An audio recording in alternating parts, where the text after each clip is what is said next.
How you doing, fan band? This is Chris Mizo here, and I have Logitech's G502's Hero successor with me right now. But personally, I still use Logitech's G502 Hero's Proteus Core, the original mouse. I purchased it back in 2016, and I wanted to see if it's a well-worthy upgrade, especially for the price point, and you're probably wondering if it's really worth it. And if you know which mouse I'm talking about, it's the Logitech G502 X Plus. Now, it is a costly mouse. It is $159.99 USD for a mouse, and it seems like it's priced ridiculously high in my personal opinion. Now, is it really worth it? I cannot quite answer that because I obviously still have it in the box. As you see right here, we will open it up together and see if it's worth it.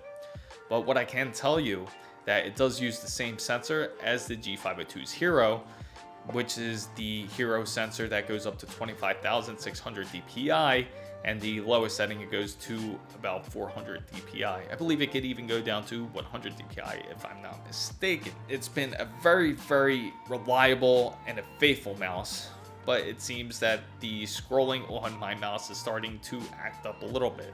And the original Proteus Core had a DPI of up to 12,000 DPI. Unlike this mouse where it does feature up to 25,600 DPI, which is quite a large improvement. But in reality, I don't know if anyone is gonna be going that high of DPI on a mouse.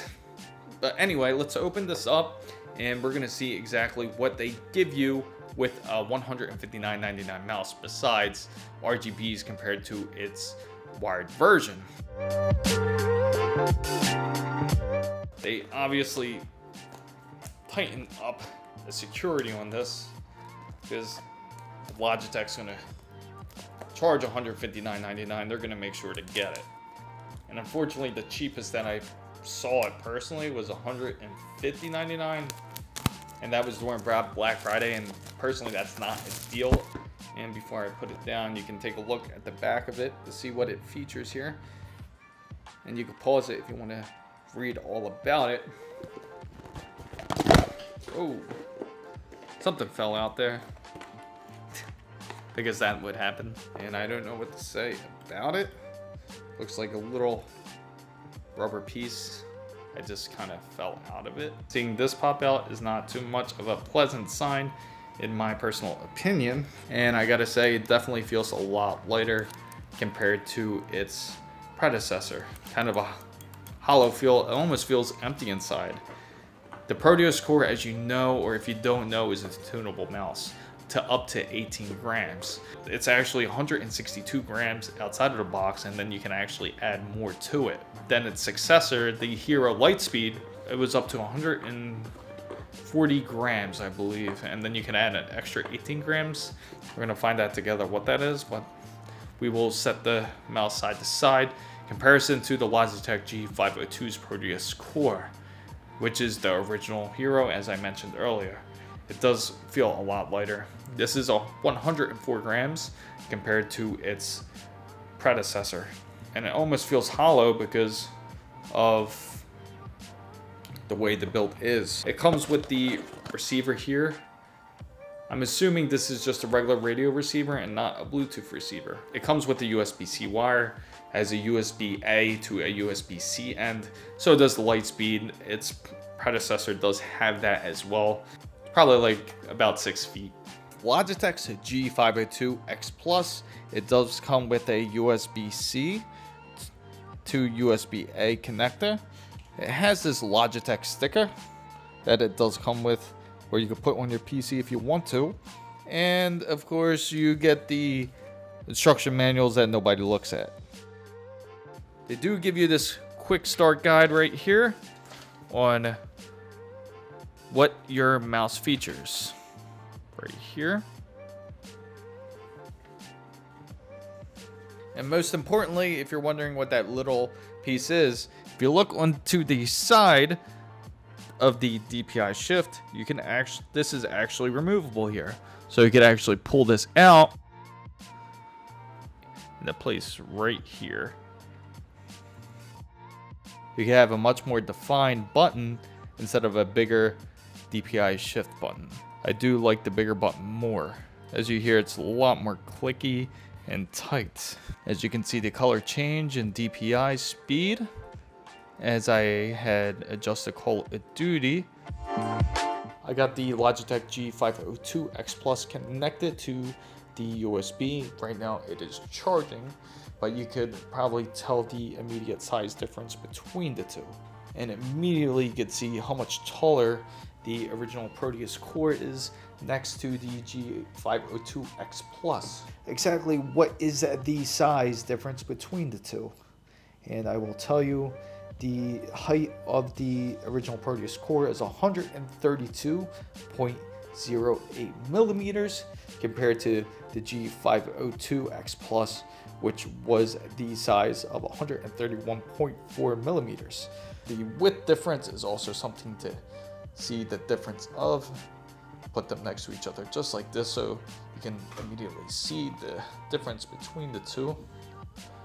It is much more shorter in its actual width compared to the G502 X Plus.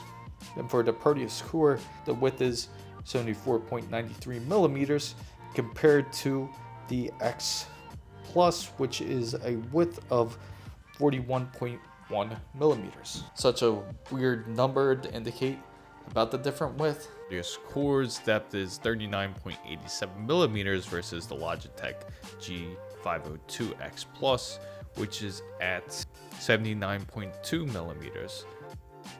Logitech's G502 X Plus does have PTFE feet, which makes it a lot easier to go across the mouse pad, especially when you're playing games such as first-person shooters or if you need quick camera angles. It is similar to the Proteus core's design, as you see, where on the bottom of the mouse. You could use Logitech's wireless charging, which is built in on their mouse pads, which is a nice feature to use if you don't want to use the USB-C cable. Now, the Proteus core, you can see the obvious DPI shift when you're adjusting up and down, up to 6 different adjustments. Clicking with the Proteus core gives it a nice solid click when you are using it in-game or for productivity use. The wheel, well, is having problems, but the hyper scroll works excellent. Just if I'm trying to scroll regularly, it just seems like it's skipping. There is the obvious weight difference comparing it to the X Plus, as the RGBs are different on this mouse. The RGBs go all across. It is a much lighter mouse. It's 106 grams, and it moves much more freely as it is a newer mouse. There's not as much wear. What would improve this design is if they would use a braided cable instead of using a regular USB-C cable. If it's a braided cable on here, it would be a much better way. It won't get tangled up like a regular cable would. It would also enhance the experience for gamers and for productivity users. X Plus, you can also change out the DPI speeds. It's not as obvious as the Proteus core, but if you have the colors memorized, it will make it much more easier. Kind of missed the older style where it was much more profound to see the actual DPI speed shift. It is also important to note that it does have 2 extra buttons, which is just up and down on the wheel scroller on the X Plus. X Plus is also a non-tunable mouse, so you cannot adjust the weights inside of this wireless mouse. I do gotta admit, it feels much more nicer, the wheel, compared to the Proteus core. You can feel a much more defined click into place, but then again, that could just be wear from my Proteus core for having it, well, for so long.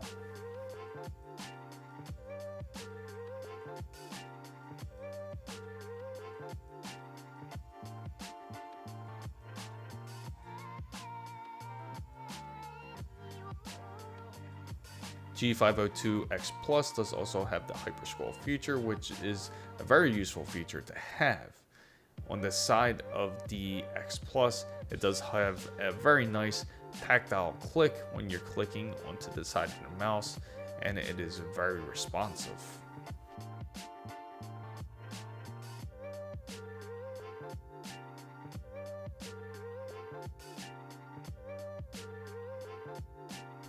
G502's side buttons also work excellent. It does have that nice solid click compared to the G502 X Plus. The release date of the Logitech G502 X Plus was in August 30th, 2022, which is still a newly released mouse. The Logitech Proteus Core was released back in 2014, where it continued the triumphs of sex, where it brought the Hero line into Logitech's play. Hopefully I drew a pretty enough picture about the specifications for both mice. Now let's do a review, test it out, and see which one works better. Logitech G502's Proteus Core is an excellent mouse. I 100% recommend it, especially after having it since 2016. There's a reason why Logitech kept this winning formula, and they brought out the G502 X Plus, because they want to bring back the same magic as they did with the Proteus Core and the Lightspeed. Only difference is that this mouse is tunable, goes up to 12,000 DPI, and has up to 3 profiles. It is limited with the buttons. It only goes up to 11 buttons. I shouldn't really say limited, but compared to the X Plus, it has up to 13 buttons. Now, it is way cheaper. You can get this mouse currently for about $33.99 USD if you really wanted to. Really a hard price point to beat, especially for how well it performs.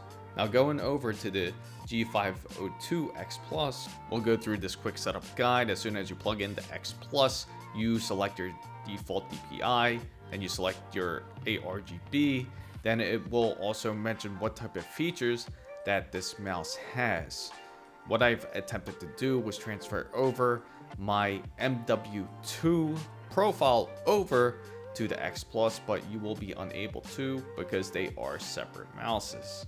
Now you can save the profile, but other than that, that's all you can do.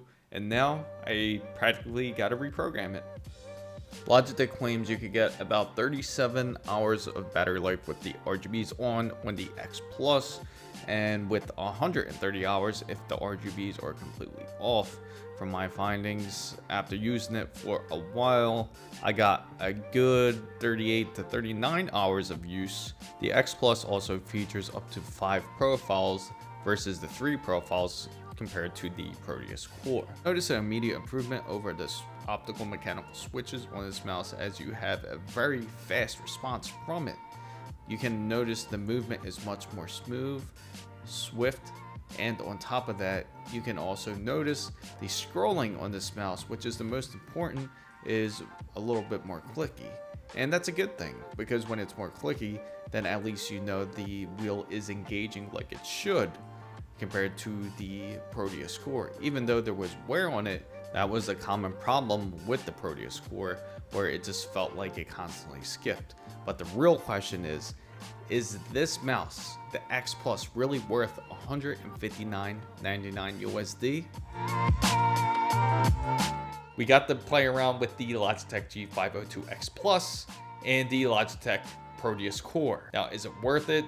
Do I think it's worth the upgrade? It's a lot of money for a mouse, especially for a wireless mouse that just features some extra RGBs, and you can switch out the D-pad shift button, which is a really nice feature, but doesn't really make me believe it should be worth $159.99 USD. Only things you are getting is a wireless receiver. Sure, you get the flexibility of moving without a cable. The cable, you can charge it directly to USB-C into the mouse, which is a nice feature, but then again, it doesn't really persuade me into thinking that makes it worth $159.99 USD. If it was braided, that would be something completely different, because then it would actually look like it was more of a competitive mouse. So those are the only 2 differences between the wired version and the wireless version. Pretty sure the wired one is a braided cord. You can correct me if I'm wrong. Another thing about the Proteus Core, it is a braided cord. If you're more competitive, there's always some sort of slight input delay when you are using wireless products.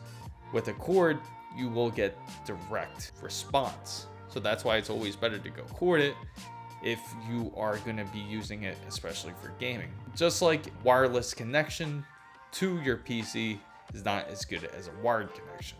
What I do like about the mouse, what I like about the G502 X Plus, is that It does have the removable DPI shift button, which is pretty cool. You can switch it out to more of a clicky tactile button. It is much lighter. You can notice the big difference when you do move the mouse. So when you're playing games such as first-person shooters, or if you need any type of quick angles with the mouse, you're able to do it, especially if you're going to do action adventure type of games. It would be excellent for that. It's a little bit more customizable. I'm not going to say much more customizable, because it does have 2 extra buttons, which is just to scroll up and down. I don't think it's worth the purchase if it's over $100. If you do like this mouse, make sure you go down in the description box down below, because I do have this mouse if you're interested in it. Or you can just go for the cheaper model, which is the Logitech Hero G502. Yeah, nearly about 10 times cheaper than this mouse. And you can achieve about the same DPI, and it is wired, so you don't ever have to worry about any type of input delay. So I'm not too sure what Logitech was thinking. Sure, the Logitech G502 is a great mouse, but really they should focus more on what gamers have to say, what they really want in a mouse. Fam guys, I hope you found this content very useful. If you did, make sure to give it a thumbs up. If you're not part of the big wonderful Fam Bam already, make sure to go down and hit the subscribe button for more, and don't forget to hit the notification bell. And for all the newest updates, make sure you follow my Twitter handle right here, as it is the same as my TikTok and IG as well. So Fam Bam guys, what are your thoughts about Logitech's G502 X Plus? Thank you guys so much for watching. This is Chris Mizo, signing out.